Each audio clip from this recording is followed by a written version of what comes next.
मेरा जन्म इंदौर का है, मध्य प्रदेश में। आपकी माता जी बनारस के बारे में और क्या क्या बताती हैं? हमको बनारस एक ऐसा शहर लगता था जो एक सहज विचरने लायक है।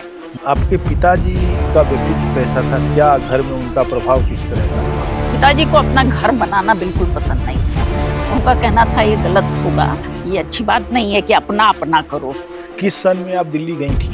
हुआ ये कि 1975 में परीक्षा का आखिरी पेपर होने के बाद इमरजेंसी लग गई। सुनील जी से कैसे जान पहचान हुई? कैसे बने? प्रेम व्यवहार कैसे बना, आगे बढ़ा? हम लोगों को हाँ कहने में काफी समय लग गया। दिल्ली एक ऐसा शहर था जिसमें लगातार महिला होने के नाते आपको चारों तरफ चौकन्ना होकर चलना। ये लोक विद्या का विचार ठोस रूप में कब बनना शुरू हुआ और किस तरीके से आप लोगों ने तय किया कि हम काम करेंगे?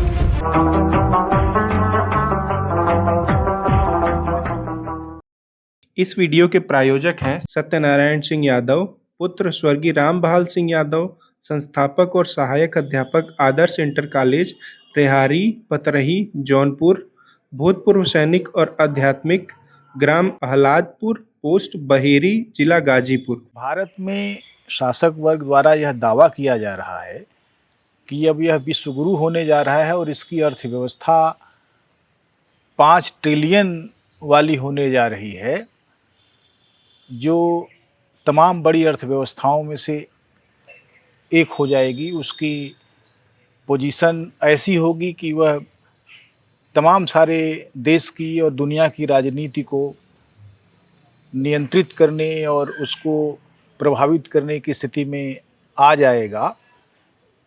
लेकिन उसके साथ साथ ही देश में एक बहुत बड़ा सवाल बेरोजगारी और अर्ध बेरोजगारी का है।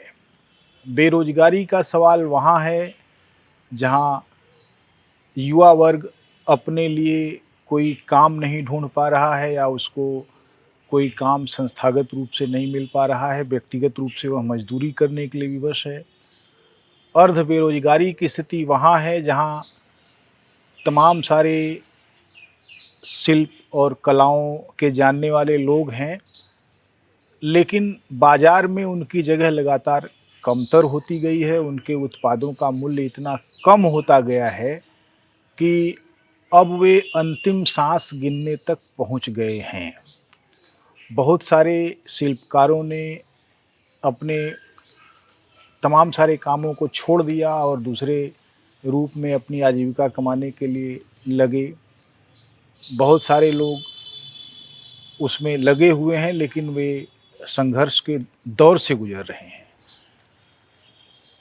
और उनको लेकर काम करने वाले लोगों की भी एक बड़ी कतार रही है। स्वयं महात्मा गांधी के बारे में हम जानते हैं कि उन्होंने लोक विद्या समाजों को आत्मनिर्भर बनाने के लिए अनेक विचार व्यक्त किए और उन्होंने ऐसे तमाम सारे उपक्रमों की स्थापना करने के लिए प्रेरित भी लोगों को किया जहाँ ज़्यादा से ज़्यादा लोगों को रोज़गार मिले। उनके शिल्प, उनकी कलाएं, उनकी लोक कलाएं और तमाम सारी चीज़ें मनुष्य समाज के लिए काम दें। ये चीज़ें चलती रही हैं। इसी प्रक्रिया में बनारस निवासी चित्रा सहस्त्रबुद्धे शिल्पकारों और लोक विद्याधरों को जोड़कर उन्होंने काफ़ी काम किया। उनका एक मंच बनाया और उनके प्रोत्साहन के लिए हाट बाज़ार भी लगाए। आज चित्रा सहस्त्रबुद्धे और सुनील सहस्त्रबुद्धे लोक विद्या जन आंदोलन के लिए जाने जाते हैं। वे पूर्वांचल में रहने वाले लाखों शिल्पियों और कलाकारों के जीवन को बेहतर बनाने के विचार से ओतप्रोत होकर काम कर रहे हैं। और मज़े की बात यह है कि दोनों ही व्यक्ति जिस पृष्ठभूमि से आते हैं उसमें लोक कला या शिल्प कला या तमाम इस तरह के लोक विद्या का कोई विशेष महत्व नहीं, वह विज्ञान वाली संस्थाएं थीं। चित्रा जी आईआईटी दिल्ली से पीएचडी करने गई थीं जब वे सुनील जी के संपर्क में आईं और फिर दोनों लोगों ने मिलकर लोक विद्या आंदोलन के विचार को समझा उसमें गए और उसको लेकर काम करने की दृढ़ता जाहिर की और काम करने लगे। सारनाथ स्थित विद्या आश्रम के संयोजक चित्रा सहस्रबुद्धे शुरू से ही इस बात को लेकर प्रतिबद्ध रही हैं कि लोक विद्या से जुड़े हुए जितने भी समुदाय और समाज हैं उन सबको एक सूत्र में बांधा जाए और उनको आगे लेकर चला जाए। और यह विचार एक ऐसी अर्थव्यवस्था के दौर में है जहां आवारा पूंजी का महत्व ज़्यादा बढ़ गया है और तमाम सारे बुनियादी विचार पीछे छोड़ दिए गए हैं। ऐसे में लोक विद्या का यह विचार कितनी दूर तक जाएगा और कितने समाजों को प्रभावित करेगा, इसका भविष्य क्या है, इस पर तो हम बातचीत करेंगे ही। लोक विद्या विचार चित्रा जी के जहन में कैसे आया, इस सवाल तक हम पहुँचेंगे, लेकिन सबसे पहले हम चित्रा जी से जानना चाहेंगे कि उनकी जीवन यात्रा कहाँ से शुरू हुई थी और यहाँ तक पहुँचने की जो यात्रा है वो कहाँ से शुरू हुई थी। चित्रा जी नमस्कार। नमस्ते। सबसे पहले तो आपके बारे में हम जानना चाहते हैं कि आपका जन्म कब और कहाँ हुआ था और कैसा बचपन था आपका। शुरू से ये फिर से मैं काफ़ी साल हो गए एक तो लेकिन मेरा जन्म इंदौर का है, मध्य प्रदेश में इंदौर का है। और हमारा परिवार कीर्तने, मेरा नाम पहले चित्रा कीर्तने था। कीर्तने घर से हूँ और ये कीर्तने परिवार इंदौर ऊना से आया था। शिवाजी राव होलकर के समय हमारे परदादा उनको अंग्रेजी पढ़ाने के लिए आए थे और फिर वहाँ के न्यायाधीश भी हुए और बहुत तमाम तरह के उन्होंने ये कार्य किए। तो तब से वहाँ हम लोग हैं। लेकिन आज़ादी के बाद हमारे पिताजी सरकारी नौकरी में गए। पहले पत्रकारिता की उन्होंने कुछ साल जी। और फिर बाद में सरकारी नौकरी ले ली। माँ हमारी काशी की थी। अच्छा। और काशी की मतलब खास बनारसी थी। यहाँ की भोजपुरी बोलती थी। अपने पिता की इकलौती बेटी थी। बहुत बड़ी उम्र में उनको हुई थी, 40 साल की उम्र में ये हुई थी और 18 साल की उम्र में उनकी शादी हो गई, वो इंदौर चली गई। लेकिन वो एक ऐसे परिवार से थी जो जिसमें उनके पिताजी पत्रकारिता से तो जुड़े हुए थे, सक्रिय थे काफ़ी। उन्होंने तिलक जी के साथ भी काम किया था पूना जाकर। और वे बहुत बड़े एक रंगकर्मी थे। अच्छा। नाटक लिखा करते थे बनारस में। जी। नाटक उन्होंने लिखे हैं और भारतेंदु नाट्य ये जो था मंच था उसके वो सदस्य थे। और एक बहुत बढ़िया नाटक उस समय चला था महाराणा प्रताप की जीवनी पर। अच्छा। तो उसमें प्रमुख भूमिका में वो थे और उनके अभिनय की बात कानपुर तक गई। और वहाँ के नाट्यकर्मियों ने कहा कि हाँ बनारस में एक रहते हैं दुगवेकर जी, हम जानते हैं। अच्छा। बहुत बढ़िया काम करते हैं। वो नाटक बाद में अंग्रेजों ने बैन कर दिया और उसका मंच प्रदर्शन बंद हो गया। लेकिन इस तरह से इस परिवार से वो आई थी। मैंने आपके दादाजी, मेरे नाना जी। माँ अच्छा। की पिताजी। जी जी जी। तो ये नगरी, काशी नगरी की जितनी भी हमने कहानियां सुनी पहले, वो हमारी माँ के मार्फत सुनी और बहुत प्रभावित होती थी मैं, क्योंकि वो तमाम संगीत महफिलों का वर्णन किया करती थी। वो कहती थी, मैं इकलौती बेटी थी तो पिताजी मुझको लेके जाते थे हर संगीत महफिल में, सिद्धेश्वरी देवी जी के हो चाहे और कलाकारों के हो। और जब बनारस के कलाकारों का प्रदर्शन इंदौर में होता था तो वो जिद करके हम छोटे छोटे बच्चों को लेकर रात भर वहाँ डटी रहती थी। तो इस तरह का एक माहौल से वो आई हुई थी। इसके अलावा वो बड़ी खिलाड़ी थी। अच्छा। वो बचपन से उनको एक बगल में ही एक व्यायामशाला थी, तो उनके पिताजी ने अन्य लड़कों के साथ उनको भी भेज दिया। उस दौर में लड़कियों का अखाड़े में जाना ये तो बड़ा अकल्पनीय मामला है। और बनारस जैसे शहर में मुझे पर कभी कभी लगता है कि अपने पहले के समय की पूर्व धारणाएं कुछ गलत हैं अपनी, वास्तविकता कुछ और थी। वास्तविकता में बहुत सी लड़कियां स्कूल जाते हुए दिखाई देती हैं। वो कहती थी ये हमारे साथ पढ़ी थी, वो हमारे साथ पढ़ी थी। अरे तो इतनी सारी लड़कियां आती हैं, तो फिर ये पढ़े लिखे लोग आज के ये क्यों कहते हैं कि लड़कियों की हालत ऐसी थी? तो वो कहीं तभी चित्र थोड़ा सा गड़बड़ा गया है हम लोगों का। भारतेंदु हरिश्चंद्र ने लड़कियों का एक विद्यालय स्थापित किया था जी। इसके बारे में उन्होंने अंग्रेज सरकार से, यहाँ के कलेक्टर से अनुदान की मांग भी की थी जी। कि स्कूल के लिए अनुदान दिया जाए। तो जाहिर सी बात है कि वो वही इलाका है शहर का जो माने बुला नाला और इस तरफ जो पूरा शहर का पुराना हिस्सा है, नीची बाग, बुला नाला और कचौड़ी गली, उन सब के बीच में। तो जाहिर सी बात है उन्हीं इलाकों की लड़कियां जो बड़े घरों की, जिनका दिमाग ये था कि लड़कियों को भी स्कूल जाना चाहिए, उनकी पढ़ती रही होंगी तभी। तो ये मेरा ख्याल है 1870 इत्यादि की बात होगी जब इन्होंने किया। जी। तो यहाँ आपकी माता जी बनारस के बारे में और क्या क्या बताती थी? कुल मिलाकर मतलब एक आकर्षण हो गया बनारस के प्रति।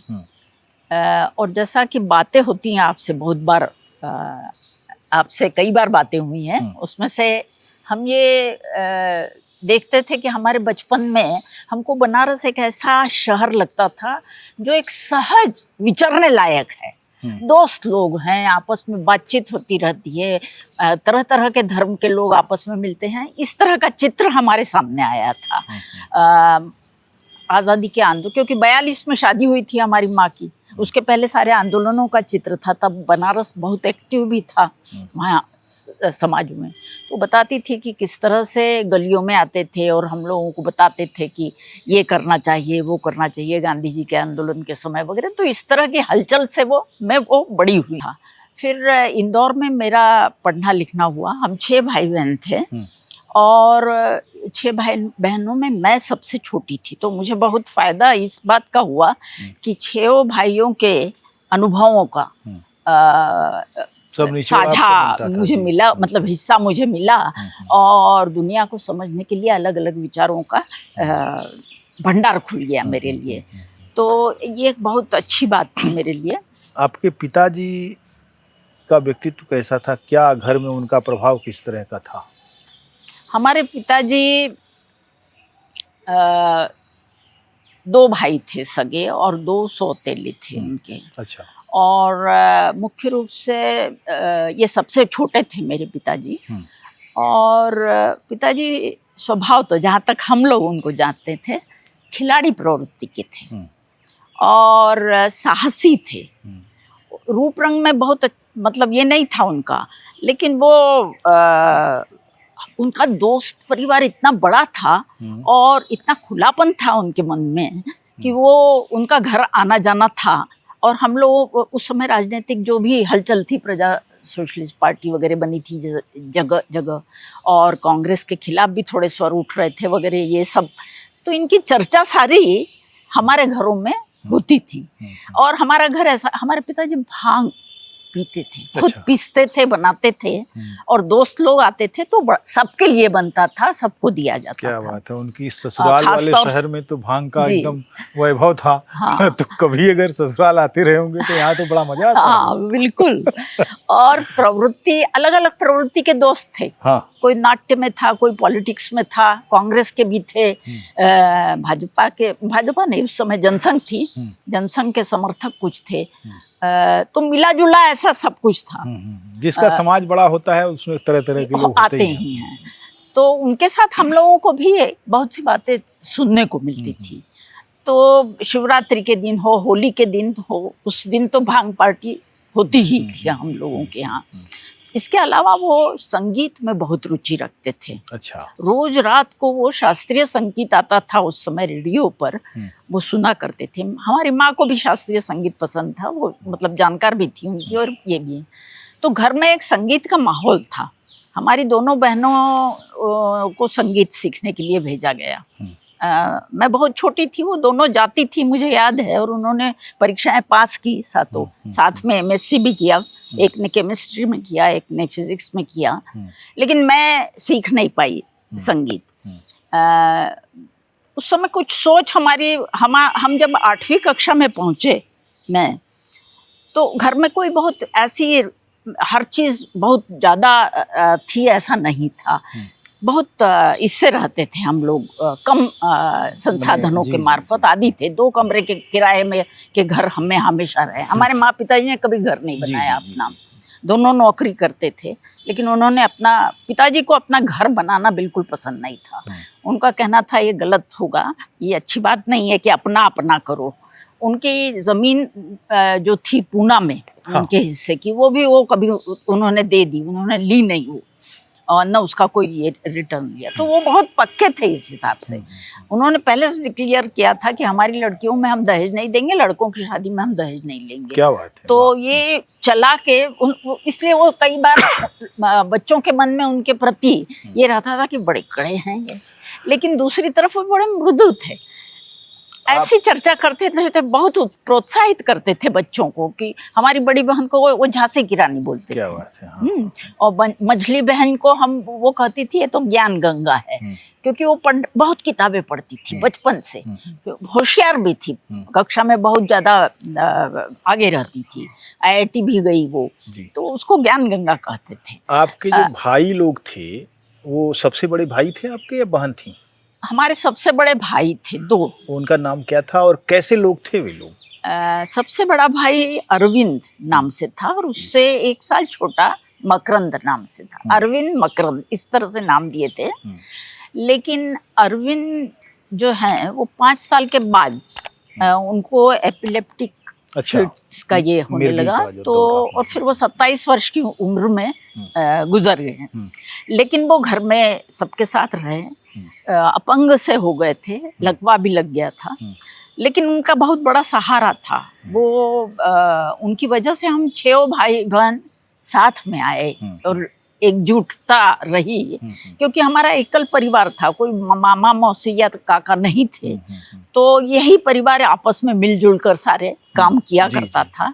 संसाधन भी बहुत ज़्यादा नहीं थे। हम लोग तो पढ़ लिख इसलिए पाए कि होलकर कॉलेज में हमारी पढ़ाई हुई, और अहिल्याबाई होलकर ने लड़कियों को माफ़ किया था फीस का। तो ये एक बहुत बड़ा अवसर था हमको पढ़ने का, और हम लोगों ने उसका पूरा ये किया, फायदा उठाया। लड़कों के इसमें ज़रूर पैसे लगे खर्च में, लेकिन फिर भी हमसे 10 साल बड़े थे बड़े भाई मकरंद, और इसलिए वो जब तक पढ़कर निकले, उस समय पैसे की कमी के चलते वो इंजीनियरिंग कॉलेज में नहीं दाखिला ले सके। लेकिन बाद में उन्होंने ये किया ITI, और बाद में उन्होंने अपना रास्ता खोज लिया, बना लिया। बम्बई जाकर उन्होंने रेलवे में अपनी अच्छी जॉब ले ली और फिर वहीं बस गए।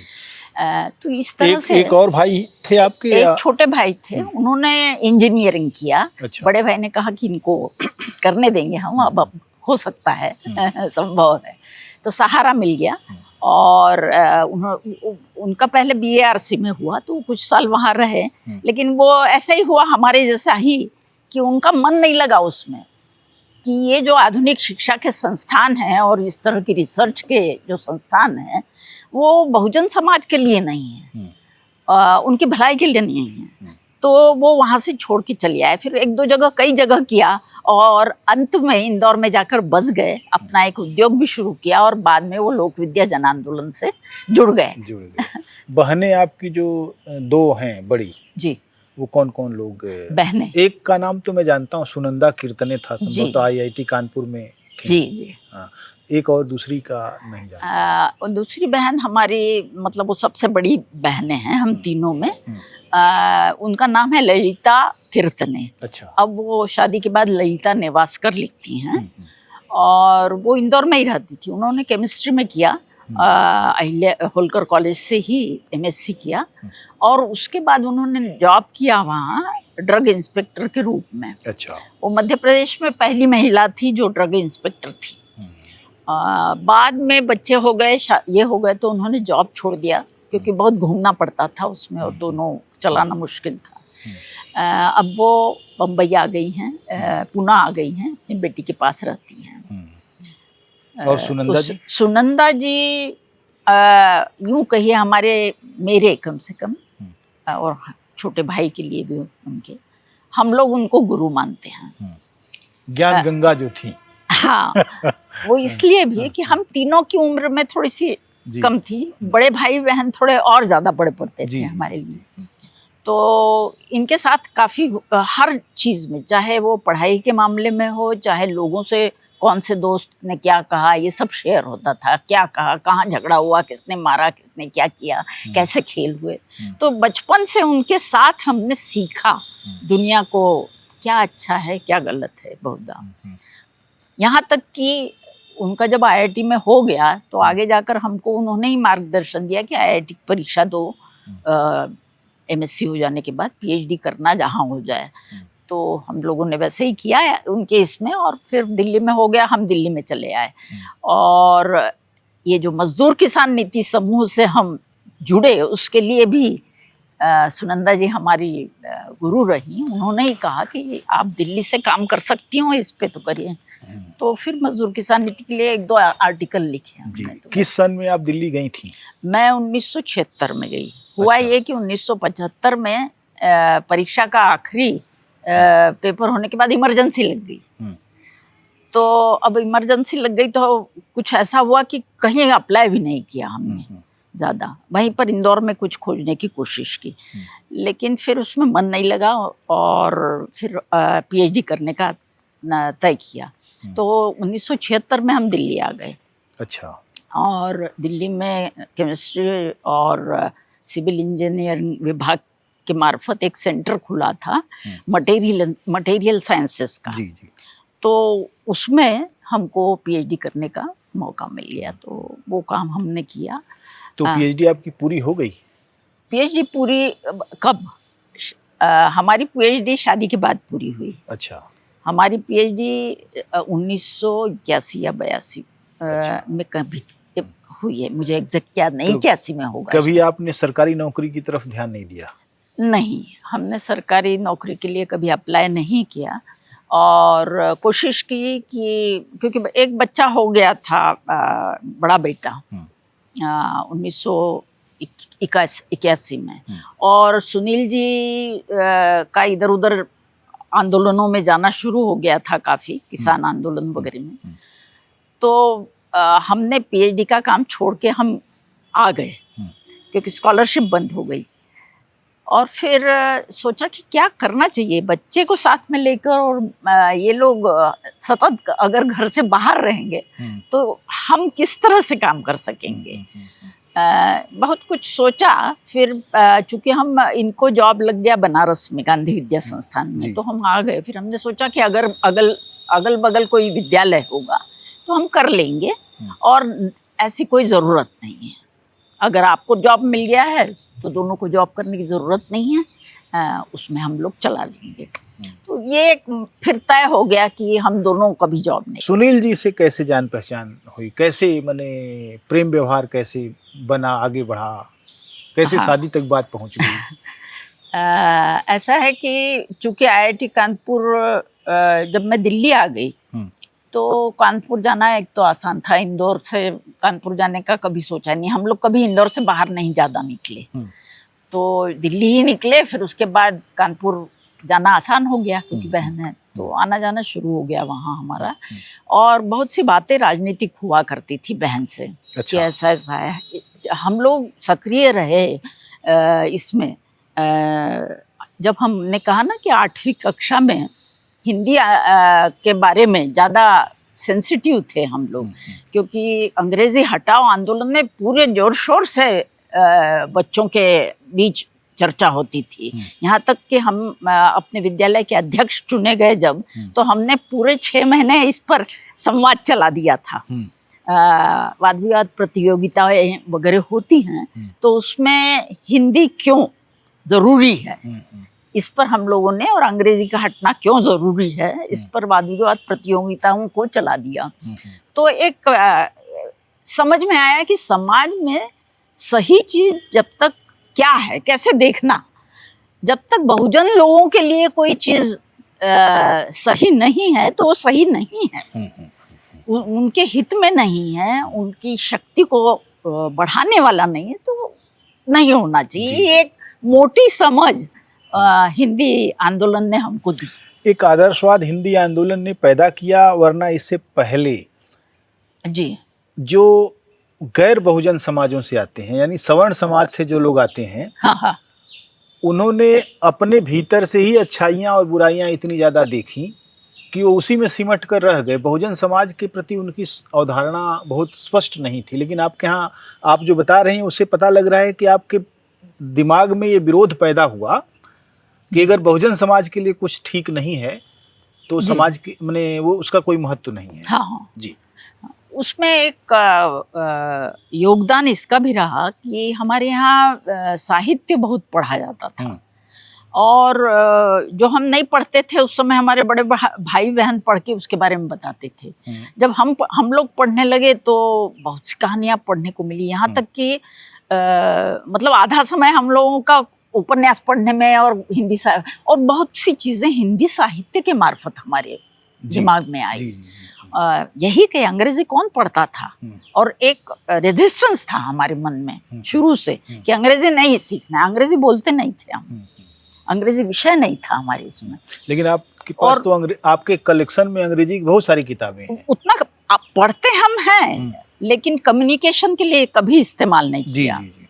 तो एक अंदर से कुछ उसके लिए है हमारे मन में कि नहीं ये काम ठीक नहीं है, तो नहीं किया। मामला पीछे छूटता जरा सुनील जी को लेकर बातचीत हो रही थी। तो वहाँ पहुंचे तो मजदूर किसान नीति की बहुत सी गतिविधियां चल रही थी वहाँ। पत्रिका निकलती थी, पत्रिका के लिए उस समय एक नाटक चल रहा था। वहाँ हालत ये थी कि बहुत से लोग नाटक बनाते थे, लेकिन जो डायलॉग है या वो जो स्क्रिप्ट है वो हिंदी में लिखने के वाले बहुत कम लोग थे, क्योंकि माहौल अंग्रेजी। तो हमारा काम सुनंदा ने हमको ये दिया कि इसको लिख दो थोड़ा सा हर इसमें।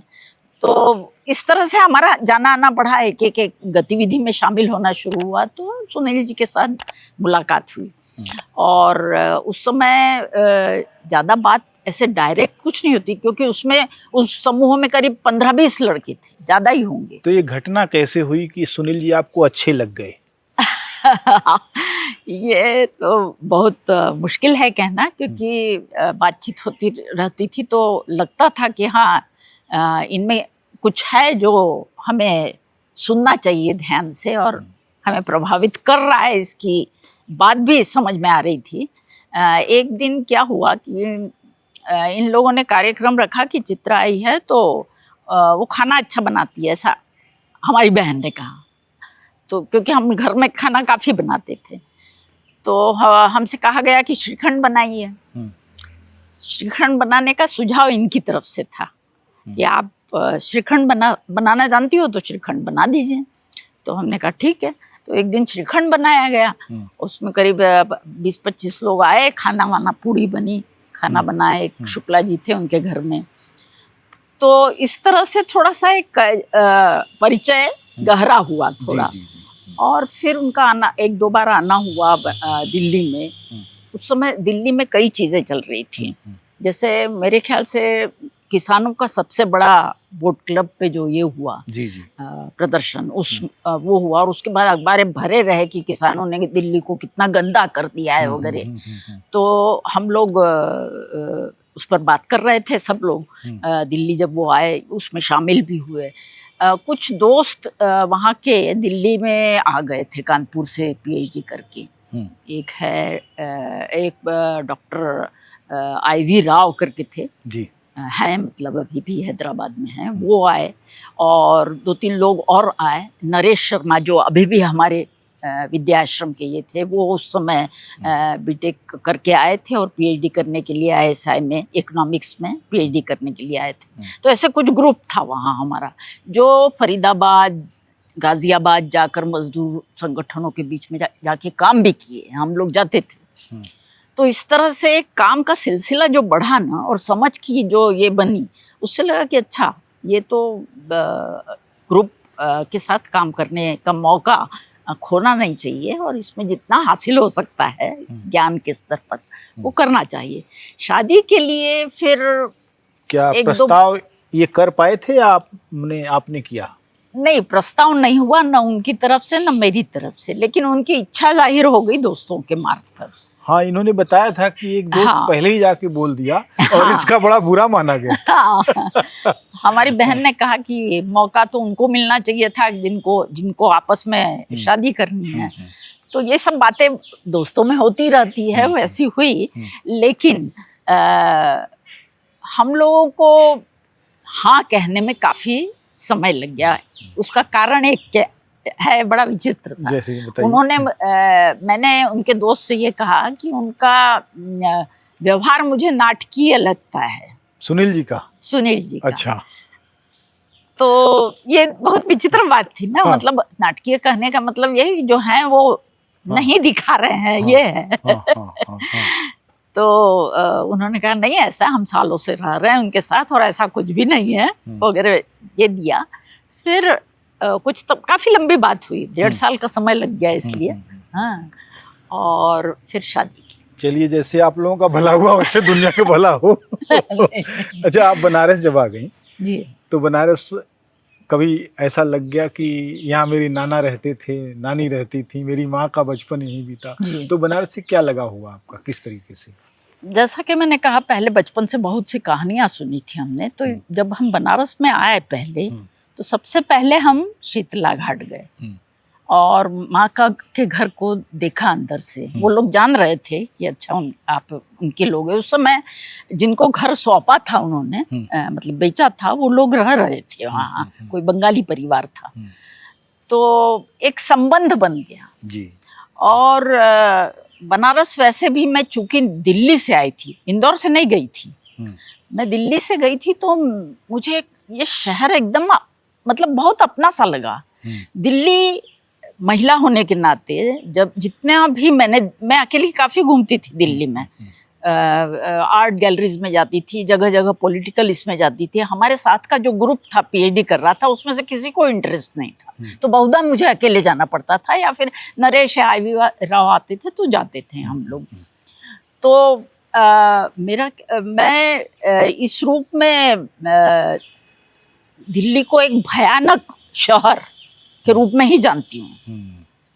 दिल्ली एक ऐसा शहर था जिसमें लगातार महिला होने के नाते आपको चारों तरफ चौकन्ना होकर चलना पड़ता, एक दबाव रहता है। और बिल्कुल बहुत ज्यादा दबाव था। और हम चूंकि इंदौर से आए हुए थे, हो सकता है बहुत से लोग आते हैं, पर वहाँ के व्यवहार को हमें बिल्कुल पसंद नहीं आता था। बसों में जो मैं अनुभव करना पड़ता था, सड़कों पर, बाकी जगह। और उस समय तो बहुत ही रफ जो है यातायात के साधन थे। कुछ जगहों पर छोड़ के बाकी सब जगह ऐसे ही सड़कें थी। हाँ, जहाँ और सड़कें चमक बहुत थी शहर में, जाने के अवसर बहुत थे, ऑकेजन्स, इवेंट्स भी बहुत होते थे। लेकिन ये सब एक बेहद सीमित, इसमें ये बिल्कुल साफ समझ में आ रहा था कि इस शहर में रह के बहुत से लोगों को बाहर कर दिया गया है। इसका सेंस बहुत होता था। तो उस समय किसान आंदोलन चल रहा था, तो ये प्रवृत्ति और ये विचार उससे गूंथ गए और उसको एक बल मिला कि किसान आंदोलन जिस शक्ति को दे रहा है वो गलत नहीं है, वो सही कह रहा है कि ये दिल्ली जैसे शहर से शासन हो पूरे देश पर, ये कुछ गलत है, ये हमारी परंपरा कभी नहीं थी। ऐसा अंदर से महसूस होने लगा। और उस हिसाब से हम लोगों ने बनारस को, जब मैं आई, बनारस तो इतना सुरक्षित लगा। मतलब मैंने इनसे कहा कि अरे हमको तो यहाँ चाहे जब चाहे जहाँ चाह सकते हैं हम। और हमारी माँ के मुंह से हम लोग अक्सर सुनते थे कि वहाँ अनपढ़, देखिए महाराष्ट्रियन लोगों की मानसिकता है, महाराष्ट्रियन कहें या जो अंग्रेजी इसमें पली, क्या कहेंगे, प्रभाव में, माहौल तो क्या होगा, प्रभाव में जो पली हैं, उनके दिमाग में आता है कि उत्तर प्रदेश लोग अनाड़ी हैं। बिल्कुल, ये गाय प्रदेश है। हाँ, तो उनके बोलने में कभी कभी आ जाता था। यहाँ के मराठी मोहल्लों में भी अगर हम घूमें तो ये बात आ जाती है कभी कभी, तो कहें कि ये अनाड़ी लोग हैं। हाँ, अब ये है उनके यहाँ ऐसा बोलने का, हो सकता है उसका मतलब अलग हो, लेकिन मुझे यहाँ के लोगों से प्रेम हो गया। और मैंने सबसे पहले इनसे कहा कि मैं अब ये शहर नहीं छोड़ के जाऊंगी और यही अपना कर्म क्षेत्र रहने अब दीजिए। बनारस का जो लुक है, ज़्यादातर दो तरह के लोग थे। जी एक तो लंबा टीका लगाने वाले और तरह तरह के नाटकी व्यवहार वाले लोग थे जो यहाँ के तथाकथित जो है सवर्ण थे, जी और एक तरफ वो जो मजदूर वर्ग और छोटे दुकानदार थे वो एक गमछा पहनते थे और एक गमछा कंधे पर रखते थे, और पान खाते हुए अगर कोई इधर उधर किया अल्ल बल्ल तो गालियाँ निकालने लगते थे। ठीक तो है। ऐसे लोग उजड़ ही तो लगेंगे। तो ये एक उसकी अपनी व्यवहार की कला भी कह सकते हैं, विशेषता भी कह सकते हैं, और उसकी कमजोरी भी कह सकते हैं, जो भी जिसको समझ जी में जी आए। चित्रा जी, आप बनारस आने से पहले एक आंदोलन में जुड़ चुकी थी बजाफ्ता, मजदूर किसान जी नीति के प्रकाशन के साथ भी, और उसके पहले हिंदी विरोधी जी। अंग्रेजी हटाओ जो हाँ, आंदोलन मतलब हम है बहुत छोटे थे उसमें, हिंदी लेकिन कुछ न कुछ प्रभाव रहा होगा। जब आप यहाँ आई तो बनारस में कौन सी चीजें ऐसी थीं जो चल रही थी, एक आंदोलन के रूप में चल रही थी? क्या आपने महसूस किया और किससे जुड़ गई? हम 1982 में यहाँ आए हम्म। और उस समय किसान आंदोलन ही चल रहा था और उसमें सक्रिय रूप से शामिल थे हम लोग। ये दिल्ली वाला और दिल्ली मेरठ वाला। वाला किसान आंदोलन। हाँ, और तो उसकी कोई धमक थी यहाँ पर? हाँ हाँ बिल्कुल। ये उनका ये अदलहाट वाला हिस्सा, ये भूपोली वाला, चंदौली वाला जी, जी, हिस्सा, जी। उस समय चंदौली बनारस एक था। शहंशाहपुर में उस समय जमीन के अधिग्रहण को लेकर कुछ मामला चल रहा था उसी दौर में। आप अच्छा, जब आई हो थी तो सकता है। वहाँ नहीं जानती उसको? क्योंकि मैं सक्रिय नहीं थी। अच्छा। जो कुछ थे सुनील जी सक्रिय थे। मैं बच्चों को लेके थी, क्योंकि एक बच्चा 1981 में हुआ और उसको लेके आई थी मैं बनारस, और दूसरी लड़की मेरी 1984 में हुई। तो हमने ये सोच लिया था कि हम अब तब तक बाहर कहीं कोई काम का नहीं सोचेंगे जब तक ये थोड़े बड़े नहीं हो जाते हैं। तो उनको बढ़ाने के साथ साथ आप शहर की गतिविधियों में शामिल रही? हाँ, आना जाना रहता था। अच्छा। यहाँ तक कि हमारे यहाँ जो किसान नेता आते थे या किसान संगठनों से लोग मिलने आते थे, या फिर उस समय तमाम तरह के लोग, चूंकि गांधी विद्या संस्थान में रहते थे, वो जगह भी ऐसी है कि वहाँ कार्यकर्ता आते थे, संघर्ष वाहिनी के लोग आते थे, लेफ्ट वाले आते थे, तो उनके साथ बातचीत हुआ करती थी। बस उतनी ही भागीदारी मेरी हुआ करती थी। वो जो पर्यावरण है, गंगा के किनारे एक बड़ा संस्थान, फिर उसके साथ साथ एक और बड़ा संस्थान कृष्णमूर्ति फाउंडेशन, और एक बड़ा माने महाविद्यालय, और उधर एक छोटी सी नदी वरुणा का संगम, तो ये पूरा माहौल और पर्यावरण जो था वो कैसा उस समय आपकी फीलिंग क्या थी उस पूरी जगह को लेकर? देखिए, मुझे तो केवल बनारस में आने से की ही बहुत खुशी थी, और चूंकि गांधी विद्या संस्थान को देखा जब हमने कि ऐसे स्थान पर स्थापित है जहाँ गंगा और वरुणा मिल रही है, तो मैं तो बहुत प्रसन्न हो गई कि बाहर, गेट के बाहर निकलते ही गंगा जी का दर्शन होता है। मैं धार्मिक नहीं हूँ, बहुत पूजा पाठ नहीं करती हूँ, लेकिन भगवान में विश्वास रखती हूँ, और एक किसी शक्ति के रूप में जो हम मतलब जो एक हमको एक एकाग्र होने में मदद करता है इस रूप में। और वो सबके लिए है, कोई एक संप्रदाय के लिए हो ऐसा नहीं मानती हूँ, पर बनारस आकर उसका साक्षात्कार हुआ लोगों के बीच में उस चीज को कि अरे ये लोग भी ऐसा मानते हैं, ये साक्षात्कार होना ये बहुत बड़ी बात थी। और इसलिए बनारस मुझे अपनी कर्म भूमि के रूप में चुनने के लिए चुन ही लिया। क्या बात है। जब आप बनारस आ गई तो आखिरी प्रश्न इसलिए कि अगली कड़ी में हम उस प्रश्न से ही उठेंगे कि ये लोक विद्या का विचार ठोस रूप में कब बनना शुरू हुआ और किस तरीके से आप लोगों ने तय किया कि हम काम करेंगे? देखिए, ये लोक विद्या का विचार आने के पहले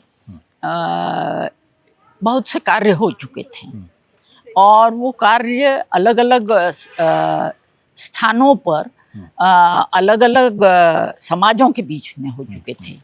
अगरिया समाज के बीच में काम हो चुका था, किसान आंदोलन के बीच में काम हो चुका था, महिलाओं के बीच में काम हो चुका था, स्थानीय बाजार का आइडिया आ चुका था, उसमें जगह जगह काम हो चुके थे, और पूरा लोक विद्या विचार नाम आने के पहले हम लोग जिन नामों के साथ काम करते थे वो कई नाम गिना सकते हैं। जैसे नागरिक मोर्चा वहाँ बना था, वैसे बनारस में आके कई तरह के काम किए हम लोगों ने।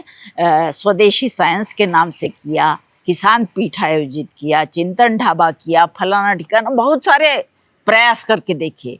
और लोक विद्या तब नाम बनाऊं, ये घटना करीब 1995 की होगी जी। वो कब हुआ कि पीपीएसटी जो मद्रास में संस्था थी, उन्होंने 3 कांग्रेसेस आयोजित की और 1995 के पहले एक कांग्रेस हो चुकी थी बम्बई में, उसमें हम लोग भागीदार थे और काफी काम हुआ उस समय। उस समय एक विचार आया, इन कांग्रेसेस ने एक विचार सामने रखा, वो ये कि साइंस जो है वो एक ही, उसका एकाधिकार ज्ञान पर हो गया है, वो किसी और इतर ज्ञान की परंपरा को कोई तवज्जो नहीं देता और उनको वो साइंटिफिक कहता ही नहीं है। तो ये जो विचार था ये बहुत महत्वपूर्ण था। पर लेकिन उसमें क्या था कि पीपीएसटी का नजरिया ये था कि शास्त्रीय ज्ञान हर समाजों में होता है। अफ्रीका में भी होगा उनका अपना एक शास्त्रीय ज्ञान, हमारे समाजों में परंपरा से बहुत से ज्ञान की परंपराएं रही हैं, लेकिन हमारा विचार ये नहीं था। हम लोगों ने ये कहा कि शास्त्र तो कई बार मृत होते हैं, जीवंत ज्ञान की जो लोगों के बीच में जो जीवंत है उसी को ज्ञान की परंपरा माना जा सकता है। जो समाज में ज्ञान जीवंत है उसी को ज्ञान की परंपरा की शुरुआत होती है। और जितने भी शास्त्र बनते हैं उनको अगर नवीनीकरण होना है तो उनको इसके पास आना होगा, वरना वो मृत है। तो इस विचार से फिर सोचना शुरू किया कि इसका नाम क्या हो। जो समाज के पास है ज्ञान वो अलग अलग है, बिखरा हुआ है, इतना सारा है, हम तब तक सारे समाजों में काम कर चुके थे। तो विचार आया कि अरे इसको लोक विद्या का नाम देना चाहिए। हमने नारी विद्या का काम किया, हम लोगों ने किसान विद्या का नाम किया, कारीगर विद्या का काम किया, अगरिया विद्या के नाम से प्रकाशन किया। फिर इसके बाद फिर हमको कोई बाधा नहीं दिखाई दी कि इसको हम लोग लोक विद्या कहें।